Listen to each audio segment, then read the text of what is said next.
హల్లెలూయ హల్లెలూయ. ఈ రాత్రికాల సమయంలో కొద్ది నిమిషాలు దేవుని యొక్క వాక్యాన్ని ధ్యానం చేసుకుందాం. కీర్తన గ్రంథము 42వ కీర్తన, కీర్తన గ్రంథము 42వ కీర్తన 6వ వచనం చదువుకుందాం. నా దేవా, నా ప్రాణము నాలో కృంగి ఉన్నది, కావున యోర్దాను ప్రదేశము నుండి, హెర్మోను పర్వతము నుండి, మీసారు కొండ నుండి నేను నిన్ను జ్ఞాపకము చేసుకొనుచున్నాను. చాలు. చదవబడిన వాక్యాన్ని ఈ రాత్రికాల సమయంలో కొద్ది నిమిషాలు మనం ధ్యానం చేద్దాం. ఈ యొక్క కీర్తనకారుడు 42వ కీర్తన ఎవరు రాశారు అంటే మనకి పైన కనబడుతుంది కోరాహు కుమారులు అని. ఈ కోరాహు కుమారులు రాసినటువంటి మరి కొన్ని కీర్తనలలో ఇది ఒక కీర్తన. ఈ యొక్క కీర్తనను కనుక మనం ఆలోచన చేస్తే వారి యొక్క మాటలు ఎలా ఉన్నాయి అనేది మరి మొదటి వచనం నుంచి చదువుకుంటూ వెళ్తే, దుప్పు నీటి వాగుల కొరకు ఆశపడినట్లు దేవా, నీ కొరకు నా ప్రాణము ఆశపడుచున్నది అని ఆ కీర్తనకారుడు తెలియచేస్తా ఉన్నాడు. దుప్పి దేని కొరకు ఆశపడుతుందంట? నీటి వాగుల కొరకు. దేని కొరకు? నీటి వాగుల కొరకు. ఎందుకు ఆశపడుతుంది? ఎందుకు ఆశపడుతుంది? సింపుల్, నీళ్ళు తాగటానికి.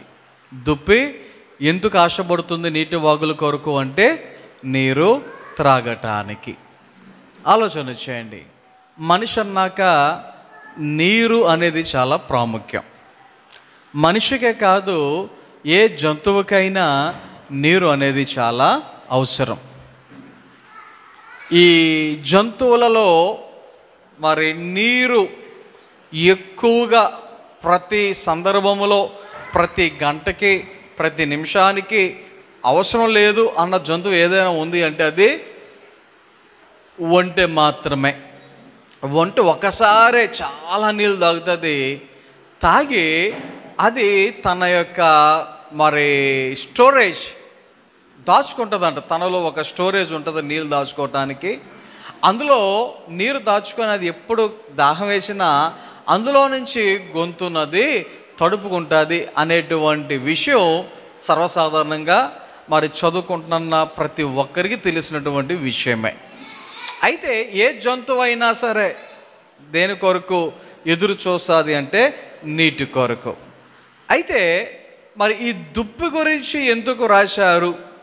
దుప్పి గురించి ఎందుకు రాశారు అంటే మరి నేను ఒకసారి ఈ విషయాన్ని విన్నాను. ఎలాగా అంటే మరి కొన్ని జంతువులు నీళ్ళు కనబడితే చాలు తాగుతాయి, కానీ దుప్పి మాత్రం క్లీన్గా ఉంటేనే, శుభ్రంగా ఉంటేనే అదేం చేస్తుందంట?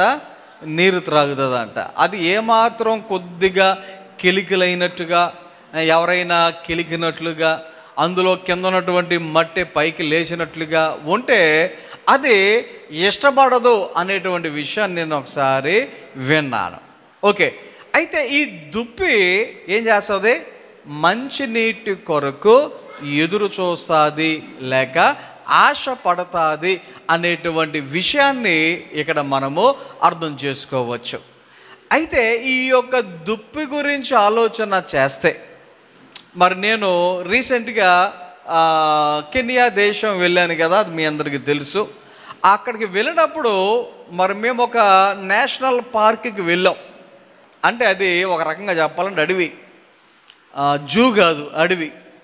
జూలో అయితే జంతువులు పెంచుతారు, అడవిలో జంతువులు పెరుగుతూ ఉంటాయి. సో అలాగా సహజంగా ఉండేటువంటి అడవిలోనికి మమ్మల్ని తీసుకొని వెళ్ళారు. వెళ్ళినప్పుడు చాలా రకాలైనటువంటి జంతువులను మేము చూసాం. ఆ చూసినటువంటి జంతువుల్లో మరి ఈ దుప్పులను కూడా మేము చూడడం జరిగింది. ఈ యొక్క దుప్పులను మేము చూసినప్పుడు మరి అవి ఎక్కడ చూసినా గుంపులుగానే ఉండేవి, ఒంటరిగా ఎక్కడ ఏది కూడా ఉండేది కాదు.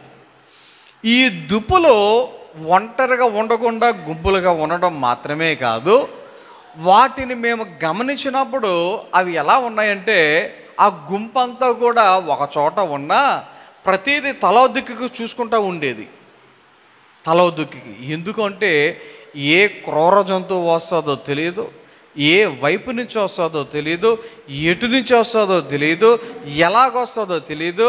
అది ఎలా వచ్చినా ఇది తప్పించుకోవాలి అనేటువంటి ఉద్దేశం అన్నమాట. మాకు అక్కడ ఒక చాలా ప్రత్యేకమైనటువంటి దృశ్యం అమ్మడింది. ఏంటంటే సింహం పిల్లగా అమ్మడింది. ఎవరో సింహం పిల్ల, పెద్దది కాదు, పిల్లది. అయితే అది జిరాఫీల్ని వేటాడడానికి ప్రయత్నం చేస్తుంది. సింహం పిల్ల జిరాఫీని వేటాడటానికి ప్రయత్నం చేస్తుంది. జిరాఫీలు ఒక చోట మేత మేస్తా ఉన్నాయి, ఇది నక్కి నక్కి నక్కి నక్కి వెళ్తూ ఉంది. మేము అనుకున్నాం ఈ సింహం మరి ఈరోజు ఆ జిరాఫీని చంపేస్తుందేమో అని చెప్పి ఆ డ్రైవర్ని ఆపి మరి ఇంచుమించు 20 నిమిషాలు ఆగిపోయాం. అక్కడే ఉండు అని ఆగిపోతే మేము చూసా ఉన్నాం. డ్రైవర్ మాకు ముందే చెప్పాడు, అబ్బే జిరాఫీని సింహం ఏం చేయలేదు అంటున్నాడు. అదేంటి, సింహం అంటే క్రూర మృగం అని తెలుసు, అన్నిటికి రాజు అని తెలుసు, ఇది చంపేస్తుంది కదా అంటే ఆ డ్రైవర్ మాకు చెప్పిన మాట ఏంటో తెలుసా, ఒక్క తన్ను తంతే సింహం దెబ్బకి చచ్చిపోద్దంట. జిరాఫీ ఒక్క తన్ను వెనక్కి తన్నితే సింహం ఎట్టి పరిస్థితుల్లో బ్రతికే ఛాన్స్ లేదు అని చెప్పేసి అనటం జరిగింది. మాకు నమ్మబుద్ధి కాక 20 నిమిషాల పైనే చూసాం. ఆ జిరాఫీ ఇలా తిరిగితే సింహం కొద్దిగా ఒక అడుగు వెనక్కేస్తుంది, మళ్ళీ తలకాయ అడుగు తిప్పితే 2 అడుగులు ముందుకేస్తుంది, మళ్ళీ ఇలా తిరిగితే 1 అడుగు వెనక్కేస్తుంది, అలా ముందుకు తిప్పితే 2 అడుగులు ముందుకేస్తుంది. అలాంటి పరిస్థితి. 20 నిమిషాలు ఉన్నాం కానీ ఏం చేయలే సింహం. ఆలోచన చేయండి. అయితే అదే ప్లేస్లో వేరే జంతువు ఏదైనా ఉండునుంటే ఏం జరుగునుండేది? ఆలోచన చేయండి. ఏ జింకో నక్కో అలాంటిది ఏదైనా ఉంటే ఏం జరుగునుండేది? ఖచ్చితంగా అది వేటాడేసేది. దానికి ముందే జరిగినటువంటి మరొక సంఘటన ఏంటంటే, ఆల్రెడీ అప్పటికి మేము వెళ్ళిన ఒక 5 నిమిషాల ముందు ఒక సింహం ఆల్రెడీ జీబ్రాని చంపేసింది. మొత్తం చీల్చేసి లోపల పాటలన్నీ ఊడి పీకి ఆతలు బారేసింది. అవన్నీ ఫోటోలు కూడా నేను తీయడం జరిగింది. గమనించండి సార్, ఆ బ్లడ్ అవన్నీ అక్కడ ఇంకా అలాగే ఉన్నాయి. ఆ టైంలో అక్కడ కొంతమంది సెక్యూరిటీలు వచ్చి మరి మాకు కాపలా కాస్తున్నారనమాట. అయితే ఈ దుప్పి అనేది ఎలాంటి ప్రమాదం వస్తుందో అనేటువంటి భయముతో బెరుగుతో ఉండే జంతువు. అంత మాత్రమే కాదు, అది శ్రేష్టమైన స్వచ్ఛమైన నీటిని మాత్రమే త్రాగేటువంటి జంతువు. అయితే ఆయన అలాంటి దుప్పితో పోల్చుకుంటూ ఉన్నాడు. ఏమని? దుప్పి ఎలాగైతే నీటి వాగుల కొరకు ఆశపడతాదో, నీ కొరకు నా ప్రాణం అలాగున ఆశపడుచున్నది అని ఈ యొక్క కీర్తనకారుడు చెప్పుచున్నటువంటి మాట. ఓకే, అటువంటి కీర్తనకారుడు ఇంకా ఏం చెప్తా ఉన్నాడు అంటే, ఈరోజు మన యొక్క వాక్య భాగం 6వ వచనం, నా దేవా నా ప్రాణము నాలో కృంగి ఉన్నది. ప్రాణం ఏమైందంట? నాలో కృంగి ఉన్నది. ప్రాణము కృంగిపోవటం అంటే అర్థం ఏంటి? కృంగిపోవటం అంటే అర్థం ఏంటి? ఆలోచన చేయండి. ఇప్పుడు కొన్నిసార్లు బ్రిడ్జి కృంగిపోయింది అంటారు. అంటే అర్థం ఏంటి? అది ఉండవలసినటువంటి హైట్లో కాకుండా అది కొద్దిగా దిగిపోయింది, కృంగిపోయింది అనేటువంటి అర్థం వస్తుంది. ఏంటి? వస్తువుకి అయితే. మరి ప్రాణం ఇక్కడ కీర్తనకారుడు అదే చెప్తున్నాడు. ఏమని? నా ప్రాణము నాలో కృంగిపోయింది, నా ప్రాణము నాలో కృంగిపోయింది. చూడండి ఒకసారి, ఆయన యొక్క ఉద్దేశం ఏంటి అసలు? ఆయన ప్రాణంతో ఏం చేయాలనుకుంటున్నాడు? మొదటి వచనంలో ఏం చెప్తున్నాడు? నా ప్రాణము నీ కొరకు ఆశపడుచున్నది. అంటే యాక్చువల్గా ఆయన తన ప్రాణముతో దేవుని కొరకు ఆశపడవలసినటువంటి పరిస్థితి. అలాంటిది ఆశపడటం మానేసి ఇప్పుడు ఏమవుతుందంట, ప్రాణము కృంగి ఉన్నది. ప్రాణము కృంగి ఉన్నది. ఆలోచన చేయండి ఒకసారి. ఎప్పుడైనా సరే మన జీవితంలో మనం కృంగిపోయినటువంటి పరిస్థితుల్లో ఉంటే చేయవలసిన పనిని సరిగా చేయలేం, నడపవలసినటువంటి బండిని సరిగా నడపలేం, తినవలసిన ఆహారాన్ని సరిగా తినలేం, మాట్లాడవలసిన సందర్భంలో సరిగా మాట్లాడలేం, నడవవలసిన మార్గంలో సరిగా నడవలేం, నిద్రపోవలసిన టైంలో సరిగా నిద్రపోలేం. ఎప్పుడు కృంగినటువంటి పరిస్థితులు మనం ఎదుర్కొనేటువంటి పరిస్థితి ఉన్నప్పుడు కదా. ఇప్పుడు ఈయన కృంగిపోయినటువంటి పరిస్థితిలో ఆయన ప్రాణం ఉన్నది కాబట్టి ఏం చేయలేడనమాట. మొదటి వచనం ప్రకారంగా ఆశపడలేకపోతున్నాడు. దేవా, నీ కొరకు నా ప్రాణము ఆశపడుచున్నది అని చెప్పుకున్నటువంటి కీర్తనకారుడు ఇప్పుడు ఏం చేయలేని పరిస్థితి అన్నమాట. తన యొక్క ప్రాణముతో దేవునిని ఆశపడలేనటువంటి పరిస్థితి. గమనించండి, ఇక్కడ ఆయన చెప్తున్నటువంటి మాటలు కావున. ఎప్పుడు కావున? కావున అంటే ఎప్పుడది నా ప్రాణము నాలో కృంగి ఉన్నది కావున, లేకపోతే కాబట్టి అని అప్పుడు చెప్తున్నాడు ఒక విషయం. ఏమని? యోర్దాను ప్రదేశము నుండి, హెర్మోను పర్వతము నుండి, మీసారు కొండ నుండి నేను నిన్ను జ్ఞాపకము చేసుకొనుచున్నాను. ఏం చేస్తున్నాడంట? దేవునిని జ్ఞాపకము చేసుకొనుచున్నాను. దేవునిని ఎందుకు జ్ఞాపకం చేసుకోవాలి? ఆలోచన చేయండి. జనరల్గా ఎప్పుడైనా మన జీవితంలో కొన్ని సందర్భాలలో కొన్ని విషయాలను, కొన్ని సందర్భాలను, కొంతమంది వ్యక్తులను జ్ఞాపకము చేసుకుంటూ ఉంటాం. అది సహజం. మనము కూడా అనేక సందర్భాలలో అనేకమైన విషయాలను జ్ఞాపకం చేసుకునే ఉండుంటాం. ఈరోజు మీరు లేచినది మొదలుకొని ఎప్పటి వరకు ఏ విషయాలు జ్ఞాపకం చేసుకున్నారో, ఏ విషయాలు మీకు జ్ఞాపకం వచ్చాయో, ఏ సందర్భాలు జ్ఞాపకానికి వచ్చాయో, ఏ వ్యక్తులు మీ యొక్క మనసులోకి జ్ఞాపకమునకు వచ్చారో కదా. జ్ఞాపకం రాకుండా ఏదైనా ఉంటుందా? జ్ఞాపకం చేసుకోకుండా మనం ఉంటామా? ఆలోచన చేయండి. పేరు చెప్పను కానీ ఒక వ్యక్తి చెప్తా ఉన్నటువంటి మాట, భార్యాభర్తలు ఇద్దరు కలిసి మార్కెట్కి వెళ్ళారంట. భార్యాభర్తలు మార్కెట్కి వెళ్ళారంట. కూరగాయలు కొనుక్కున్నారు, అన్నీ అయిపోయిన తర్వాత ఆ భార్య తన యొక్క బండి ఎక్కిన తర్వాత ఇద్దరు కలిసి మళ్ళా ఇంటికి వెళ్ళాలి. అయితే ఈయన బండి స్టార్ట్ చేశాడు. ఆ ఆవిడ ఎక్కిందో లేదో తెలియదు, చూసుకోలే, ఎక్కేసింది అనుకుని ఇంటికి వెళ్ళిపోయాడట. ఇంటికి వెళ్ళిపోయిన తర్వాత ఆయన ఊహ దిగేసింది అనుకున్నాడు. ఈయన బండి దిగాడు. బండి దిగితే అలా ఆవిడ కనబడలా. ఆయన అనుకున్నాడు అప్పుడప్పుడు ఇంటికి వచ్చిన వెంటనే పక్కన ఉన్నటువంటి కిరాణా షాప్కి వెళ్ళి పాల ప్యాకెట్ తీసుకుంటుంది కదా, ఓహో పాల ప్యాకెట్ తీసుకుంటాకి వెళ్ళిందేమోలే అని ఇంట్లో కూడా వెళ్ళిపోయాడంట. ఇంట్లోకి వెళ్ళిపోయిన తర్వాత ఎంతసేపటికి అలా ఆవిడ కనబడతలా. టీ పెట్టి అందామని చెప్పేసి అనుకున్నాడు. అలా ఆవిడ కనబడతలా.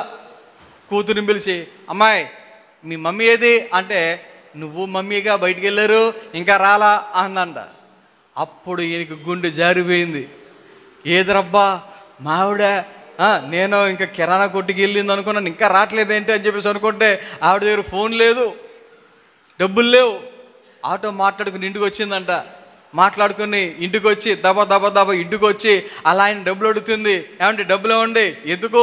ఆటో వాడికి ఇవ్వాలి. ఆటో ఏంటి అంటే, మీరు నన్ను వదిలేసి వచ్చారుగా, నాతో రాలేదా, బండి మీద లేవా అంటే ఆయన చెప్పిండు అలాగేంటి తెలుసా, నా తలంటి వేసింది అన్నాడు ఆయన.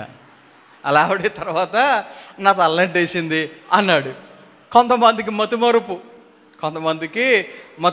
జ్ఞాపకం చేసుకోవటం అంటే కొద్దిగా కష్టమే అనేటువంటి పరిస్థితులు. గమనించండి. ఇప్పుడు ఈ కీర్తనకారుడు చెప్తున్న మాట ఏమంటున్నాడు, నేను నిన్ను జ్ఞాపకము చేసుకుంటున్నాను. ఎప్పుడు జ్ఞాపకం చేసుకుంటున్నాడంట, నా ప్రాణము నాలో కృంగి ఉన్నది. మన ప్రాణము ఒకవేళ కృంగినటువంటి పరిస్థితులు వస్తే మనకేం జ్ఞాపకం వస్తుంది?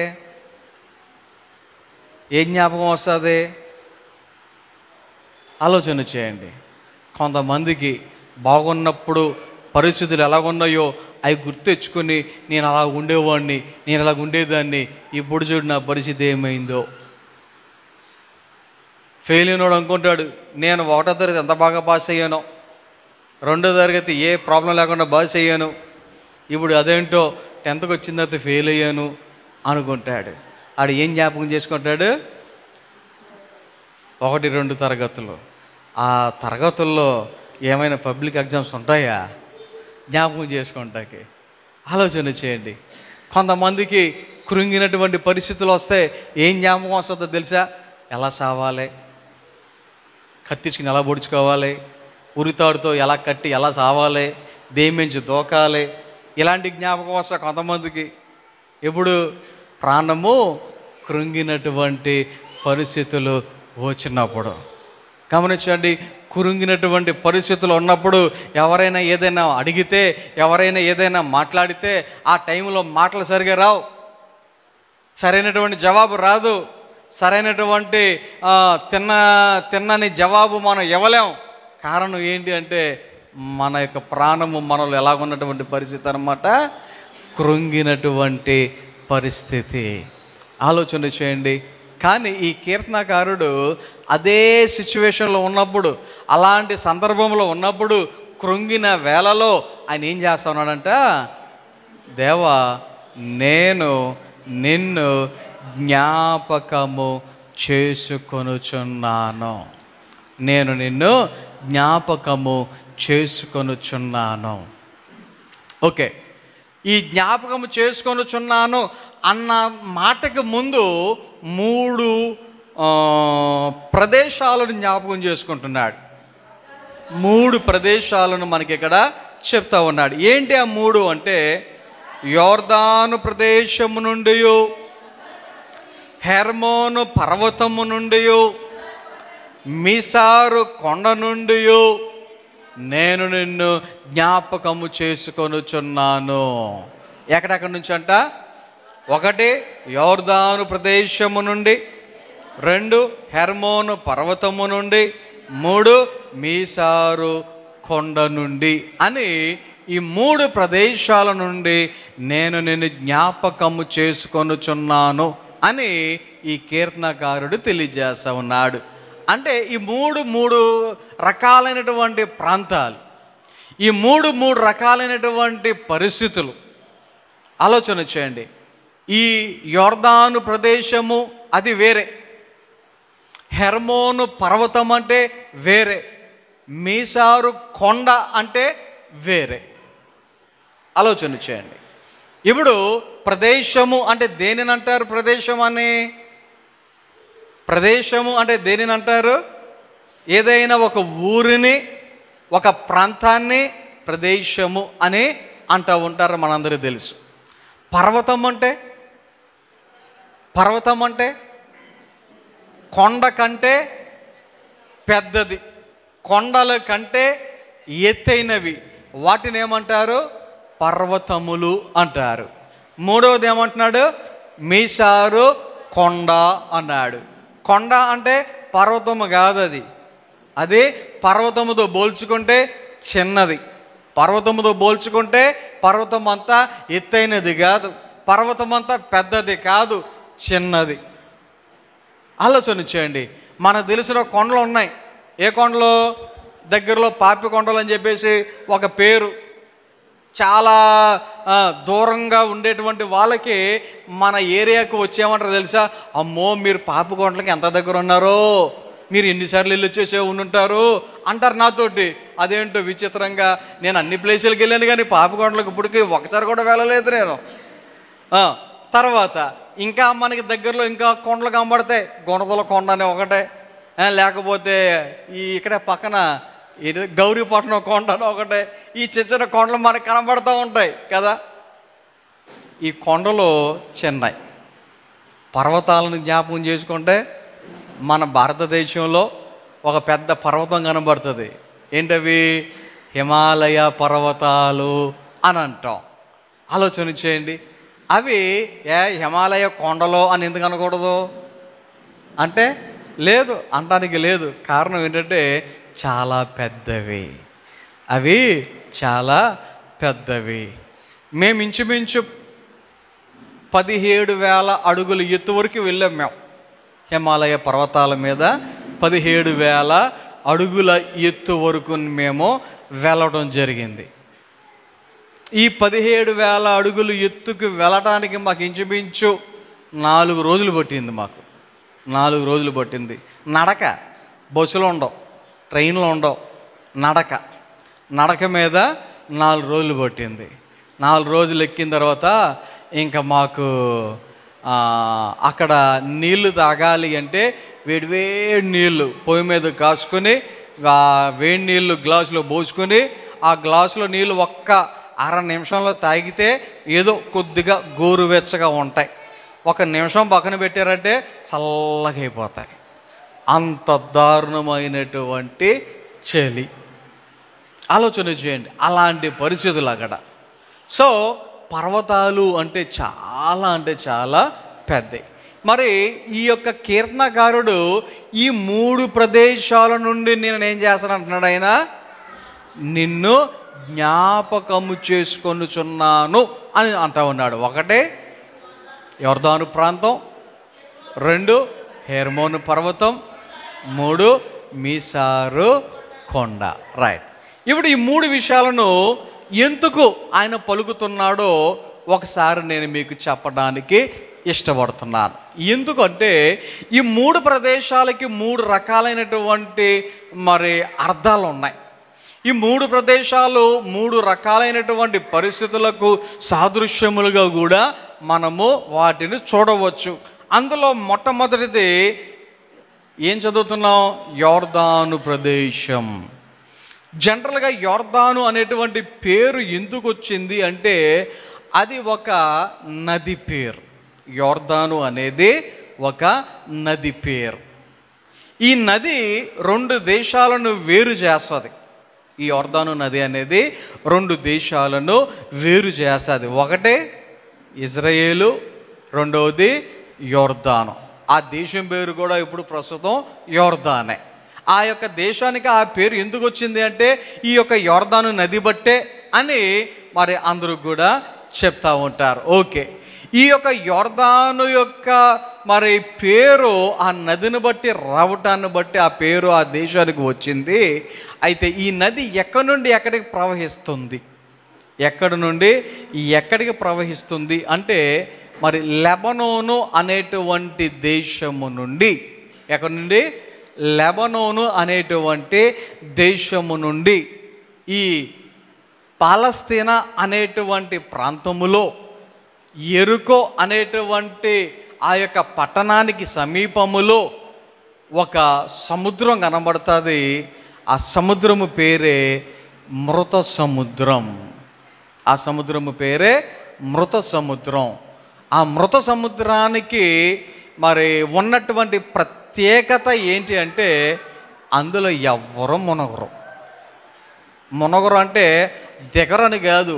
సముద్రంలో దిగినా అందులో ఏదో బాలు పైకి తేల్తా చూడండి, అలాగ మనుషులుగా పైకి తేల్తానే ఉంటారు.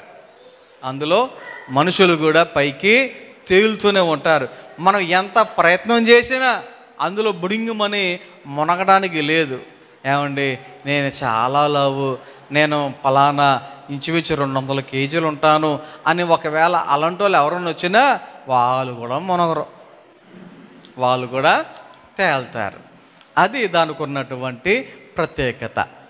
అయితే ఈ యొక్క డెడ్ సీ గురించి ఆలోచన చేస్తే, మృత సముద్రం గురించి ఆలోచన చేస్తే ఎందుకు ఆ పేరు వచ్చిందంటే ఆ సముద్రంలో ఏ జీవి బ్రతకలేదు, ఆ సముద్రంలో ఏ చేప కూడా బ్రతకలేదు, ఏ జంతువు కూడా ఉండలేదు. మనం కనీసం నోట్లో పుక్కిలిచ్చటానికి కూడా ఆ యొక్క నీటిని నోట్లో వేసుకోలేం, అంత దారుణంగా ఉంటాయి. అంత దారుణమైనటువంటి ఉపదనం. మామూలు నీళ్ళు ఎలాగుంటాయో మనందరికీ తెలుసు, కానీ ఆ నీళ్ళు చూస్తే చక్కగానే వేస్తాయి మనకి.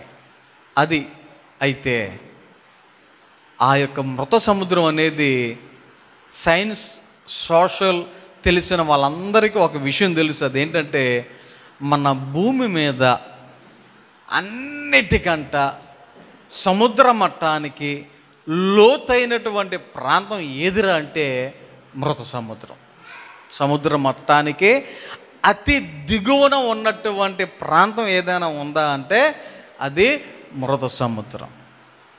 ఈ యోర్దాను నది లెబనోను అనేటువంటి ప్రాంతము నుండి ప్రవహిస్తూ ఇజ్రాయేలు దేశము గుండా, యోర్దాను దేశము గుండా, గలిలయ సముద్రము గుండా వచ్చి చివరికి అది ఎక్కడికి చేరుతుంది అంటే మృత సముద్రములోనికి చేరుతుంది.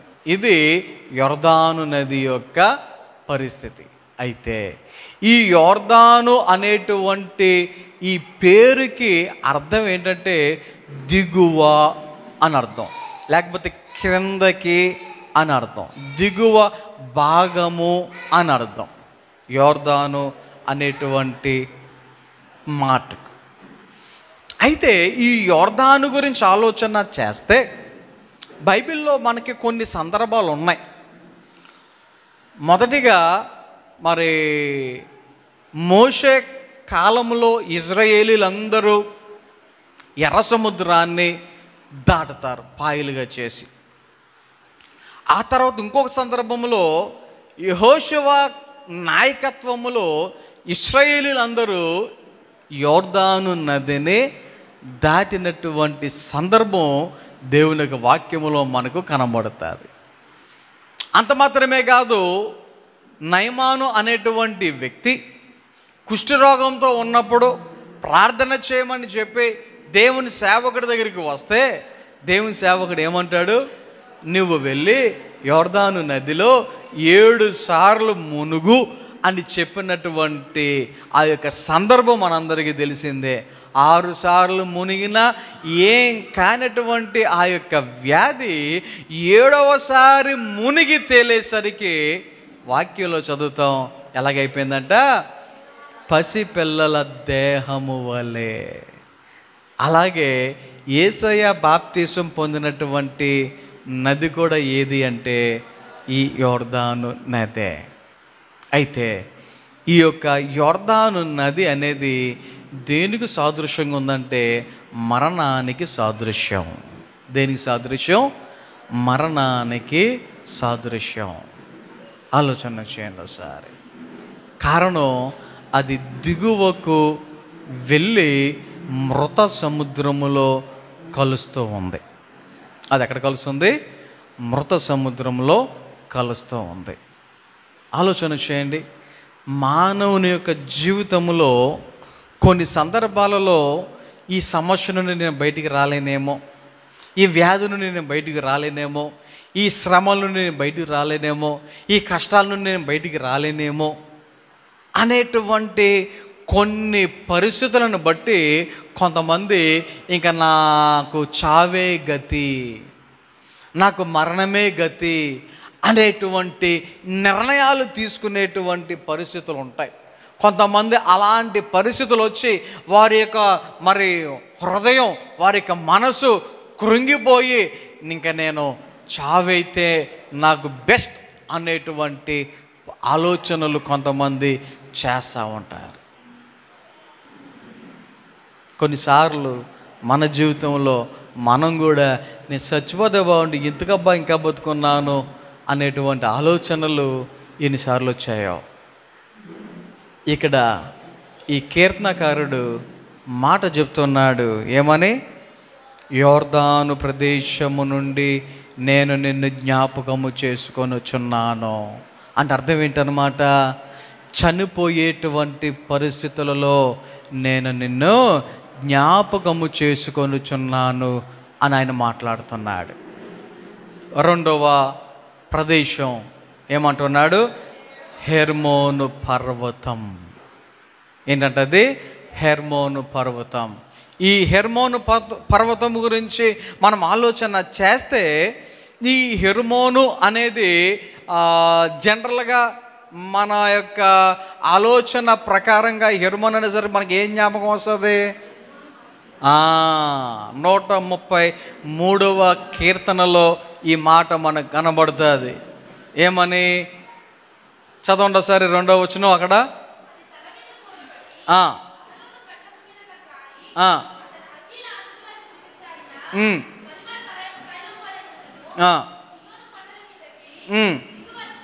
దిగివచ్చు హెర్మోను మంచు వలె ఉండును. ఈ హెర్మోను అనేసరికి మంచు అని అర్థం. హెర్మోను అది దేనికి సాదృశ్యం అంటే మంచు. దేనికి సాదృశ్యం అంటే తెలుపుకు సాదృశ్యం. హెర్మోను అనగా మంచు. హెర్మోను అనగా మంచు. అది దేనికి సాదృశ్యం అంటే తెలుపునకు సాదృశ్యం. జనరల్గా తెలుపు అనేసరికి మనమేమనుకుంటాం? పరిశుద్ధత అనుకుంటాం. మనమేమనుకుంటాం? పరిశుద్ధత అని అనుకుంటాం. కానీ ఇక్కడ ఈ యొక్క హెర్మోను అనేటువంటి దానితో మనం ఆలోచన చేస్తే ఇది మంచుతో కూడినది. ఇది దేంతో కూడినది? మంచుతో కూడినది.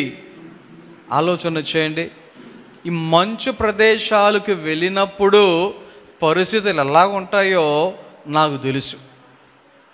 ఎందుకంటే నేను ఆ మంచు ప్రదేశాల గుండా వెళ్ళాను కాబట్టి, ఉన్నాను కాబట్టి నాకు తెలుసు. వేరే వేరే దేశాల్లో కాదు, మన హిమాలయ పర్వతాల మీద కూడా 2 రాత్రులు 3 పగళ్ళు మరి మంచులోనే ఉన్నాను. ఒక టెంట్ వేశారు మాకు మంచు మీద. కరెంట్ ఉండదు, లైట్ ఉండదు, ఫ్యాన్ ఉండదు, ఏముండదు. ఆ మంచులో అలాగే ఉండాలి. అలాంటి ప్లేస్లో 3 రోజులు ఉన్నాను నేను. ఆలోచన చేయండి. ఆ చలికి చేతులు ఉన్నాయో లేవో తెలీదు, మొహం ఉందో లేదో తెలీదు. అలాంటి పరిస్థితులు. ఆలోచన చేయండి ఒకసారి. మంచులో ఉన్నప్పుడు కొన్ని పనులు చేసుకోలేం, బయటికే రాలేం. ఏదైనా పట్టుకుందామంటే చేతిలో, ఆ టైంలో మేము ఫోన్లో ఫోటోలు తీసుకుందామని చేతితో పట్టుకుంటే ఆ చేతిలో ఫోన్ ఉందో లేదో తెలిసేది కాదు. ఏంటి చేతి కట్టకట్టేసి ఉండేది అప్పటికే. గమనించండి. అన్ని పనులు చేయటానికి అనుకూలత ఉండదు.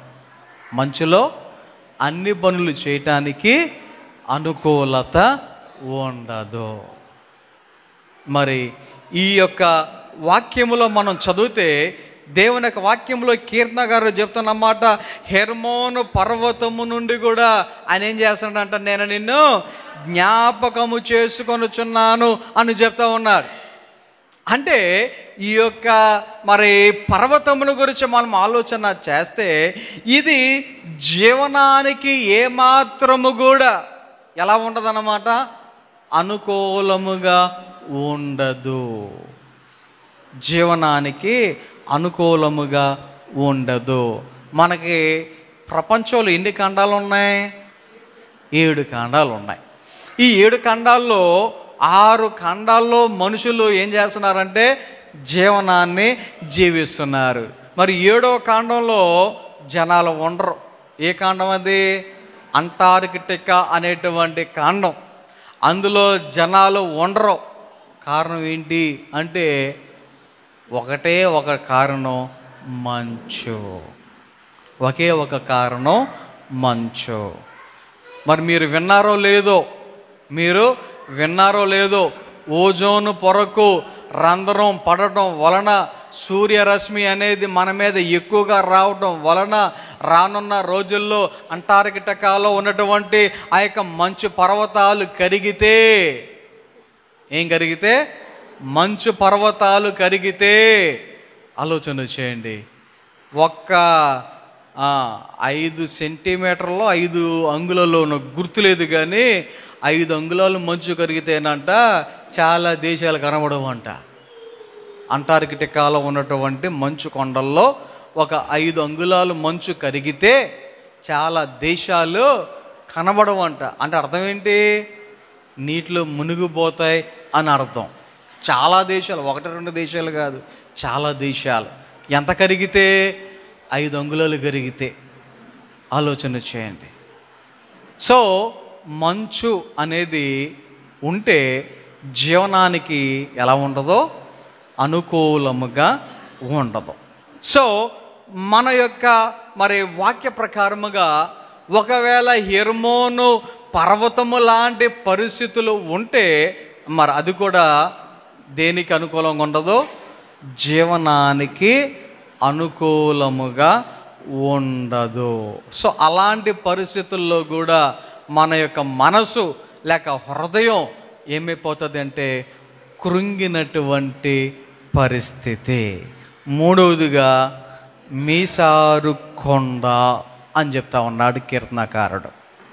మూడవదిగా మీసారు కొండ. ఈ మీసారు కొండ అనగా దానికి అర్థం ఏంటి అంటే చిన్నది అని అర్థం. మీసారు కొండ అంటే అర్థం ఏంటి? చిన్నది అని అర్థం. కొన్నిసార్లు కొన్ని చిన్నగానే ఉంటాయి కానీ మనల్ని ఉక్కిరిబిక్కిరి చేసేస్తాయి. ఎర్రచేమలు ఉంటాయి, ఎంత ఉంటాయి? అది ఒక్కటి చాలు. మనం ఏదైనా ఒక అర్జెంటు కాదు, సీరియస్గా ఏదైనా ఒక పని చేసుకుంటా ఉంటే ఒక్క చేమ కొడితే చాలు, మన పని ఏమైపోద్ది? ఏకాగ్రత ఖచ్చితంగా దెబ్బతింటుంది. పొయ్యి మీద మాడిపోతుందా అనుకుంటాం, చేమ నువ్వు చిన్నదానివే కదా ఏం పర్లేదు కుట్టు అంటామా? అబ్బే మన మైండ్ ఆడికి వెళ్ళిపోద్ది, చేమ మీదకి వెళ్ళిపోద్ది. అవునా? చిన్న ముళ్ళు మన కాళ్ళల్లో గుచ్చుకుంటే చిన్నదే కదా అని చెప్పేసి దాన్ని పట్టించుకోకుండా నడుచుకుంటూ వెళ్ళిపోయాం అనుకోండి, అదేం చేస్తూ ఉంటుంది? సరిగా నడవదు, కుంటేదట్టు చేస్తుంది మనల్ని. చిన్నదే కానీ ఏం చేస్తుంది? కుంటేదట్టు చేస్తుంది. చిన్న నలగజాలు మన కంట్లో పడితే ఏమవుతుంది? మన యొక్క కంటి చూపు వెంటనే అబ్బా అని వెంట కనుమూసి చేసుకొని ఏదో పడిపోయింది. ఒకవేళ గట్టిగా వెళ్ళి నలిపేసామా 2 నిమిషాల్లో కన్ను ఎర్రగా అయిపోద్ది. అవునా? చిన్నదే చాలా ఇబ్బంది పడుతుంది. మనం తింటున్నప్పుడు ఒక చిన్న రాయిగా మన పళ్ళల్లో పడి పట్టమంటే చాలు తినే ముద్ద ఏమైపోద్ది? మొత్తం ఊసేయాల్సి వస్తుంది. చిన్న రాయగా అని అలాంటి రాళ్ళు ఎన్ని వచ్చినా మింగేస్తామా? కొన్నిసార్లు చిన్న చిన్న చినుకులే మనకి వర్షాకాలం వచ్చినప్పుడు అనిపిస్తూ ఉంటుంది, ఏం చినుకులు రా బాబు, పెద్ద వర్షం ఒకేసారి వచ్చి ఆగిపోవచ్చు కదా. ఈరోజు ఇది ఎక్కడ కూడా ఉతికిన బట్టలు ఆరేసుకోవటాక లేదు అని ఎన్నిసార్లు ఎంతమంది బాధపడరు? చిన్నయ్యే. అర్థం చేసుకోండి. ఇక నేను ఈ మాట ఎందుకు చెప్తున్నానంటే కొన్నిసార్లు చిన్నవే కావచ్చు కానీ అవి సృష్టించేటువంటి గందరగోళం మామూలుగా ఉండదు, అంతా ఎంత కాదు. కాబట్టి ఈ యొక్క సందర్భంలో ఈయన అంటే కోరాహు కుమారులు ఆ కీర్తన రాయించినటువంటి వారు కీర్తనకారుడు చెప్తున్నాడు, నేను నిన్ను జ్ఞాపకము చేసుకుంటున్నాను. 3 సందర్భాలు. 1 మరణకరమైనటువంటి సందర్భాలు, 2 జీవించడానికి బ్రతకటానికి సరైనటువంటి అనుకూలత లేనటువంటి సందర్భాలు, 3వది అవి చిన్నవే కావచ్చు. అలాంటి సందర్భాలు ఏ సందర్భంలోనైనా ఎవరిని జ్ఞాపకం చేసుకోవాలి? దేవునిని జ్ఞాపకం చేసుకోవాలి. మరణకరమైనటువంటి సందర్భం కావచ్చు, సరిగా జీవించడానికి అనుకూలత లేనటువంటి సందర్భం కావచ్చు, చిన్న చిన్న సమస్యలు లాంటి సందర్భాలు కావచ్చు. ఏ సందర్భంలో నీ ప్రాణము కృంగినా ఎవరిని జ్ఞాపకం చేసుకోవాలి? మనము దేవునిని జ్ఞాపకము చేసుకోవాలి. ఇక్కడ కీర్తనగారుడు అదే చేస్తున్నాడు. నాకు యోర్దాను ప్రదేశము వంటి పరిస్థితులు వచ్చిన, హెర్మోను పర్వతము వంటి పరిస్థితులు వచ్చిన, మీసారు కొండ వంటి పరిస్థితులు వచ్చిన, అలాంటి పరిస్థితులలో ఉండి కూడా ఏం చేస్తున్నాను? నేను నిన్ను జ్ఞాపకము చేసుకొనుచున్నాను అని చెప్తా ఉన్నాడు. కాబట్టి ఈ రాత్రికాల సమయంలో నీ పరిస్థితి ఏంటో నీకే తెలుసు. నీ పరిస్థితి నాకు తెలియకపోవచ్చు, నా పరిస్థితి నీకు తెలియకపోవచ్చు. కానీ మన పరిస్థితులు ఎరిగినటువంటి వ్యక్తి ఒకరున్నారు. ఆయనే మన ప్రభువైన యేసయ్య. ఆయన మనకుండగా, ఆయన మనలకు తోడుగా ఉండగా, ఆయన మనలను నడిపించుచూ ఉండగా, పరిస్థితులు మరణకరమైనవి వచ్చినా, పరిస్థితులు జీవించడానికి అనుకూలత లేనటువంటి పరిస్థితులు వచ్చినా, లేక చిన్న చిన్నవి వచ్చినా, మనం ఎవరిని జ్ఞాపకం చేసుకుందాం? దేవునిని జ్ఞాపకం చేసుకుందాం. నువ్వు ఏ స్థితిలో ఉండి ఆయనని జ్ఞాపకం చేసుకున్నా, ఆయన ఎలాంటి వాడు అంటే నిన్ను కాపాడేవాడు, నిన్ను నడిపించేవాడు, నీకు తోడుగా ఉండేవాడు, నీ చేయబడి నడిపించేవాడు, నీ వెన్ను తట్టి ప్రోత్సహించేవాడు. అటువంటి దేవునిని మనము జ్ఞాపకం చేసుకుందాం. ఆ రీతిగా మనము ధైర్యము కలిగి దేవుని యొక్క వాక్యానుసారముగా దేవుని బిడ్డలుగా నడుచుకుందాం. దేవుడు మనలందరినీ అలాంటి సందర్భాలలో నడిపించి కాపాడును గాక. ఆమేన్. ప్రార్థన చేసుకుందాం. అందరూ మోకరించండి, తలలు వంచండి, కళ్ళు మూసుకొనండి. ప్రార్థన చేసుకుందాం. మహోన్నతుడా, మీకు వందనాలు, స్తోత్రాలు తండ్రి. నీ యొక్క సన్నిధిలో ఈ రీతిగా నీ సన్నిధి నడిపించే విధానాన్ని బట్టి వందనాలు, స్తోత్రాలు. ఇప్పటి వరకు పాటల ద్వారా నేను స్తుతించి ఉన్నాం, వాక్యాన్ని ధ్యానించి ఉన్నాం, ప్రార్థనలు తోడుగున్నారు, మీకు వందనాలు. మా ప్రార్థనలు ఆలకించారు, మీకు వందనాలు. మా ప్రార్థనలకు జవాబిచ్చారు, మీకు వందనాలు.